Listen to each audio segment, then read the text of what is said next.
বন্ধুরা, ছেলেটি প্রথমবার ট্র্যাক্টর চালিয়ে শহরে তরমুজ বিক্রি করতে যাচ্ছিল, কিন্তু মাঝপথেই কিছু বখাটে ছেলে তার রাস্তা আটকে দিল। দলের নেতা কৌতূহল নিয়ে জিজ্ঞেস করল, এই গাড়িতে করে কি নিয়ে যাচ্ছ? ছেলেটা শান্তভাবে বলল, তরমুজ। কিন্তু কেন? তরমুজের কথা শুনেই সবাই হাসতে শুরু করলো। ভাবা যায়, এক সময় যে কিন পরিবার দেশের সবচেয়ে ধনী পরিবারগুলোর একটি ছিল, সেই পরিবারের বড় ছেলে আজ গাড়িতে করে তরমুজ বিক্রি করছে। কিন্তু তারা জানতো না, এই গাড়ির তরমুজগুলো মোটেও সাধারণ তরমুজ নয়। তারা যখন গাড়ির তরমুজের স্বাদ নিতে চাইছিল, তখন ছেলেটি দেরি না করে পুলিশে ফোন করে দিল। একজন রেগে বলল, তুই কি পাগল নাকি? এত ছোট ব্যাপারে পুলিশ ডাকলি? কিছুক্ষণ পর সুন্দরী পুলিশ অফিসার জিন হুয়া ঘটনাস্থলে এসে পৌঁছলেন। তিনি প্রথমে ভেবেছিলেন এটা খুব সাধারণ একটা ঝামেলা, মামলা করার মতো কিছু নয়। কিন্তু ছেলেটি শান্তভাবে বলল, আপনি আগে গাড়িটার ভিতরটা দেখে নিন। জিন হুয়া গাড়ির সামনে এসে যখন তিরপলটা তুললেন, তখন দৃশ্যটা দেখে তিনি পুরো স্তব্ধ হয়ে গেলেন। তিরপলের নিচে ছিল ঝকঝকে সোনালী রঙের বিশাল তরমুজ। তিনি দ্রুত তিরপলটা আবার ঢেকে দিয়ে ছেলেটিকে জিজ্ঞেস করলেন, এই সোনার তরমুজগুলো তুমি কোথা থেকে পেলে? আসলে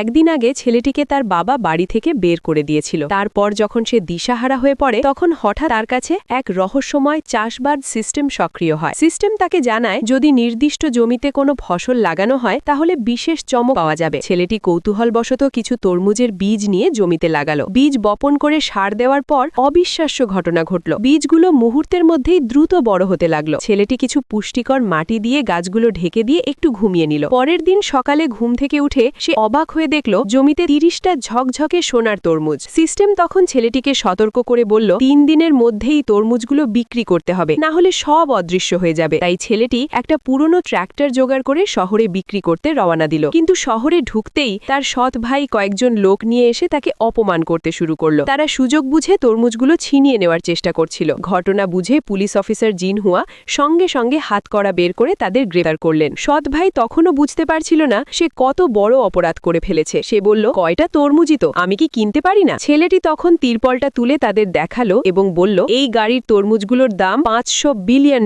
এই কথা শুনে বখাটেরা ভয়ে মাটিতে বসে পড়ল, কারণ এত বড় অঙ্কের সম্পত্তি লুটে নেওয়ার জন্য কমপক্ষে 10 বছরের জেল হতে পারে। পরিস্থিতি নিয়ন্ত্রণে রাখতে জিনহুয়া সঙ্গে সঙ্গে থানায় অতিরিক্ত পুলিশ ডেকে পাঠালেন। এদিকে তিনি ছেলেটার পরিচয় নিয়েও সন্দেহ করতে লাগলেন, কারণ তার সৎ ভাই বলেছিল একদিন আগেও সে বাড়ি থেকে বের হয়ে একদম নিঃস্ব ছিল। তাহলে এক রাতের মধ্যে সে কিভাবে এক ট্রাক ভর্তি সোনার তরমুজ পেল? অবশেষে অতিরিক্ত পুলিশ পৌঁছলে ধীরে ধীরে পুরো সত্য সামনে আসতে শুরু করলো। একজন কর্মকর্তা এসে বললেন, মিস্টার কিন, আপনার ব্যাংকের আর্থিক রেকর্ড আমরা যাচাই করেছি। এখন আমরা আপনাকে নিরাপদে ব্যাংকে নিয়ে যাব। এই কথা শুনে সবাই অবাক হয়ে গেল। হে ভগবান!